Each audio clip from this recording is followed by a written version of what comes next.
Nothing beats an overheating phone when you're 15 minutes into your video. Oh my God.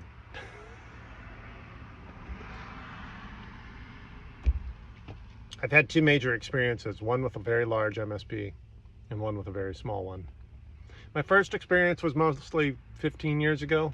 I spent 4 years doing nothing but warranty repair for Dell. It was kind of a lukewarm experience. I was going through a lot in my mind 15 years ago, but because I was a self-starter and the job required very minimal uh, supervision, gave me a lot of time to think. But really, the difference between a large and a small MSP is really what I want to spend a few minutes on. Very large experience. I did warranty repair for Dell through an MSP, which is apparently one of the biggest, oldest MSPs in the country. My office was mostly my car, meaning I would get the jobs by email. I'd have emails and set them up by phone. I'd have physical addresses and phone numbers that I'd set up appointments with by phone with the customer. The parts would be delivered to me through FedEx, but they wouldn't come to my door. I would have to go to the FedEx location. In my case, it was by the airport. So after loading up the car, I'd have my itinerary or collection of jobs to do, and I'd start off. So, like I said, this is a minimally supervised job. It worked out. So it's also how I got into my own thing. There are a few differences between working in a large environment like that and a small one. So this MSP I work for is also the same MSP I worked for at the car company I worked for up in Oregon, in Toyota. I don't know why I'm so afraid to say the brand. I hit it while I was working there. That MSP would have me doing warranty repairs, anywhere between 1 or 2 jobs and as many as 10 in a day, and I was paid per incident. So that job is a little unique because I wasn't behind a desk and there was no technical remote support, which is oftentimes a technician's part of their repertoire of skills and daily things to do. I didn't do any of that. In fact, my job was mostly as a grunt. I did swapping of the hardware. There wasn't really a whole lot of technical prowess needed for the job. There was a little bit of technical, and in ways it can be a little in the way of the job. I don't tend to want to get into a technical conversation with the customer because then sometimes I can drag them into a bigger conversation, and if they're sort of vaguely interested in how this works, you can get stuck in a long conversation. So my experience working in a large environment meant I had a large number of customers that were employees. Sometimes they were employees at big companies or small or medium companies. And then I had a bunch of customers that were residential. That's how I met a lot of my residential customers. So I've had a myriad of people I've met with, and there's a huge, just in that job alone, I think I covered most of the personality types. I've seen a lot of mental illness. I've seen a lot of desperation. I've seen a lot of insecurities. And I sometimes feel like I'm the psychologist, just calming people down because their anxiety shows, and sometimes you can see it in their computer. Once that thing boots up, if their desktop is a mess full of crappy software and icons that are broken and those sorts of things, then you tend to calm down, and you calm them down, and you get the problem taken care of. Now, that was a minimally supervised environment. It's basically the opposite of what I experienced in the small environment. Now, when I ended up at the same MSP working for Toyota, that also, because it was still a very large experience, very minimal supervisory experiences. We met with our bosses or basically we had a team of technicians who met through Teams once a week, maybe a couple times a week. Not very, actually it was sometimes it was daily. It depended on how much was going on, but sometimes it was a slower day, and it was kind of our job to just hang out and do things or find things to do. When it got slow, I would clean the server room. Technically there wasn't, yeah, actually there was the AS400 server, but it wasn't really a server like a Windows server room. There was mostly switches and a couple of routers, but I'd clean it up if it needed to be, reorganize things, and that was pretty much it as far as supervising goes. Basically the opposite of what I was about to walk into in the job that replaced me. And the reason I took the job that got me out of there is because I was getting paid through an agency, the MSP. So at first, the first time I worked for this particular MSP, Worldwide Tech Services, now there you go, that's what they're called. I worked for them for 4 years down in down in LA, here in LA. That was a direct hire. It was permanent, but it was part-time job. I got paid per incident. My same experience with this company through Toyota was through a temp agency. And this is why I kind of have an issue with the way the whole system works. When you work in IT, unless you're a high-level software developer, you're usually hired through an MSP or temp agency. So I understand there's legal separations for that. It gets really frustrating because you're not earning your own wage. You're not earning a full wage. Your wage is mostly gobbled up by the MSP, so in my case, it wasn't just the MSP, or it wasn't just a service provider, a temp agency. Usually a temp agency will get you a job and you get paid basically half what you would be getting if you were working directly for the company. But because of the way the rules are, I guess it's more financially beneficial for them to hire an MSP than to hire me directly. There's so much frustration in the fact that all of us technicians are probably earning anywhere between half and a third what we should be earning because of the MSP sitting in the way. It gets really frustrating because there's nothing you can do about it. The only people in tech that get hired as full-time employees directly with the company are directors. I understand there's a legal separation that makes things less of a liability. They want to get rid of someone, they tell the MSP, we're not happy with this performance. But really, there's nothing a whole lot a technician can do. So I was getting paid 20 bucks an hour working as a network technician. So I literally couldn't afford to stick around. That was like 3 to 4 months. So anyway, that completes my whole experience with that company. My latter experience is with a very small MSP. The guy that owns it and his father, well, the father, he's very docile, and I don't know how I would describe him, but his son is likely a narcissist and probably bipolar. So my negative experience is not necessarily because of a small environment. It's also probably mostly because of that. But I understand a smaller environment does cultivate a more close environment, which means your boss is more likely to be unless he's a very skilled, very high quality manager, he's likely to, or she's likely to, breathe down your neck and give you all those extra attentions that just get you all frustrated and flustered.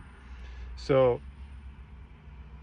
what I've realized is in that environment, when you're like one of 3 technicians, the boss if he's high anxiety, narcissistic, and bipolar, you're going to be the brunt of it. And all three of us got it. There's nothing you can do about it because you can't hide. In a bigger environment, you can kind of hide. But the difference between large and small is mostly micromanagement. Your customers are not part of the issue. Your management is going to be breathing down your neck in a very small environment because there's more for them. You're more closely tied to each other. Like when I worked at the larger MSP in the car, I was on my own. And even when I was in a fixed office at that same MSP, it was a very large environment. No one was breathing down my neck, even though I was working, well, basically I was the only one in the team in the building. So no one else was going to give me grief.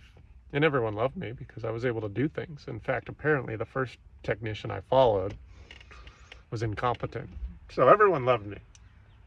And I got like 50 people I supported directly, not including the others that I helped in the other 2 or 3 satellite locations. So my experiences in a larger environment were more positive.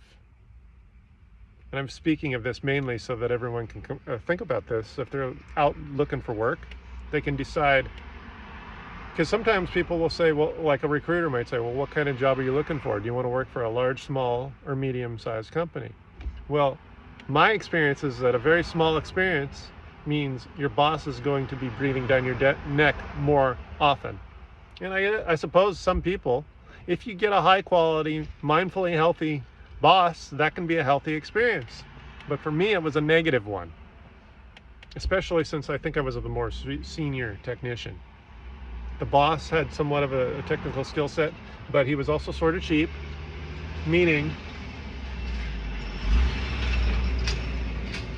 truck driving by, meaning not only did he buy the cheapest hardware available, he would buy dated hardware, like new old stock stuff he would let sit, like old routers and mesh systems that were so old that they had last year's or several years old, like wireless AC access points, not the later ones that were 6 or 6E. So, and then of course he's also, because of his business model, he chooses, I'm not saying this is an immoral part of it, but he marks up some of his hardware. I do question the morality of marking up dated hardware when you can have better hardware that's the latest and greatest for cheaper. So because he wanted to clear his shelf, he would sell hardware that was old and less functional. And in this particular case, when you're doing mesh systems for networks, there's a reason you want Wi-Fi 7. It's more reliable in large and busy environments. If you're shoving AC hardware to a novice customer, the customer's not going to know what's going on. They might not even understand that they're being marked up. They might just assume they're being charged for the labor. They don't necessarily know that they're paying not just what it costs on Amazon, but an extra 20 to 30%. I'm not saying marking up hardware isn't ethical. Everyone does it. Mechanics do it. But some of this marking up, sometimes it's a little higher than what I would see as ethical, particularly when we're installing new old stock that is literally less. It's not even so much that it's old, it's that because it's old, it's out of spec and less capable of performing in large environments. But that's really the difference between the two environments. The large environment, you're kind of on your own, whether you're in a big office or doing house calls in your car. And then the small environment, you got a boss who's far more intimately involved in your daily grind.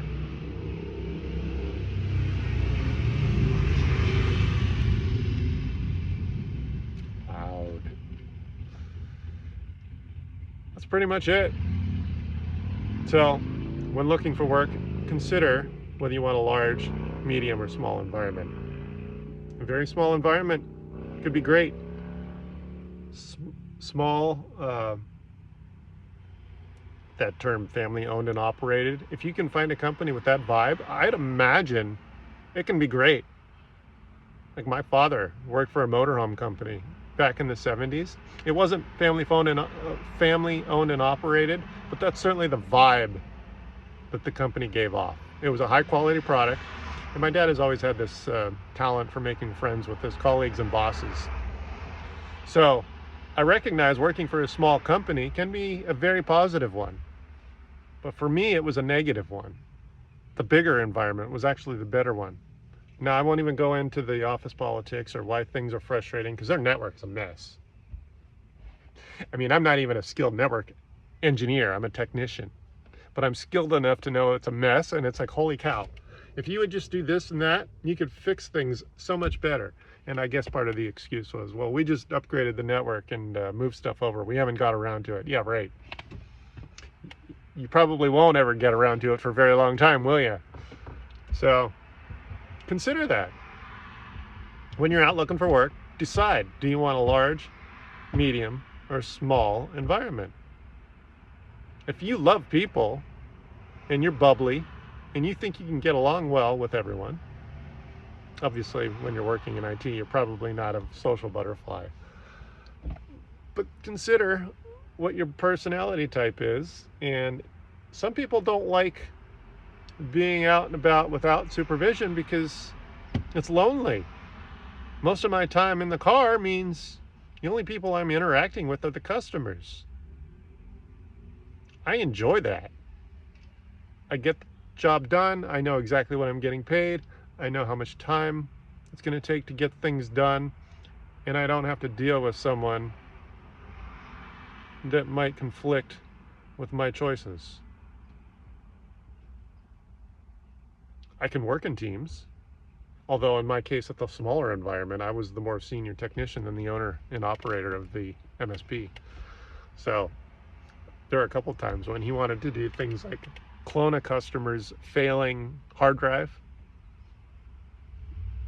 and copy it to the new, fresh hard drive. I actually watched him have to deal with the customer coming back because the problem didn't go away. Now, it might have been a glitch in the software, but I have a sneaking suspicion that the slowness was due to a failing hard drive, and he just wanted to clone it. I wasn't gonna. You can't argue with your boss when you're more technically savvy. In fact, I thought about that. There's a reason a CEO isn't necessarily the technical skilled that the technical team is.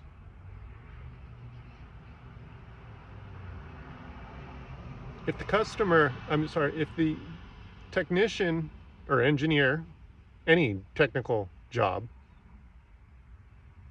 is going to do their job, they need to be able to convey messages or converse with the boss efficiently. If they happen to have a stronger skill set than a technically savvy boss, then there's a problem. And now, if the boss doesn't have a technical skill set, there generally is less of a problem because the boss doesn't know better. That's something else to consider. When the boss is a technical boss, which is probably a good thing. I mean, we've seen issues in the news like planes falling out of the sky because a finance expert has been running an airplane manufacturer. If you had a highly skilled technician or an engineer running the company, that's a lot different than someone who doesn't know, in that case, engineering. So in my case, I was dealing with a technically savvy boss, but the technician, was more savvy. So I had to bite my tongue when he wanted to clone a failing, I think it was an SSD, yeah. So that's another thing. If you have a sort of technical skill set, you might want to be the one that interviews the boss, because if the boss is the one you're going to be interacting with, you want to assess their technical skills. Because if they're the ones that are more skilled, that's probably a good thing, because they can put you in your place and you can be mature and understand that there's reasons that they want you to do things. But if you find yourself coming up with vernacular and philosophies and technologies that they're less familiar with. Well, one, you better be a darn good communicator. But if they have a little bit of technical prowess, there might be a propensity for conflict. So I guess that's all I want to talk about right now. I kind of got flustered because my phone overheated and said it had a temperature issue. How frustrating. Apple, that's frustrating. I mean, it got a little warm in here, but have a good night.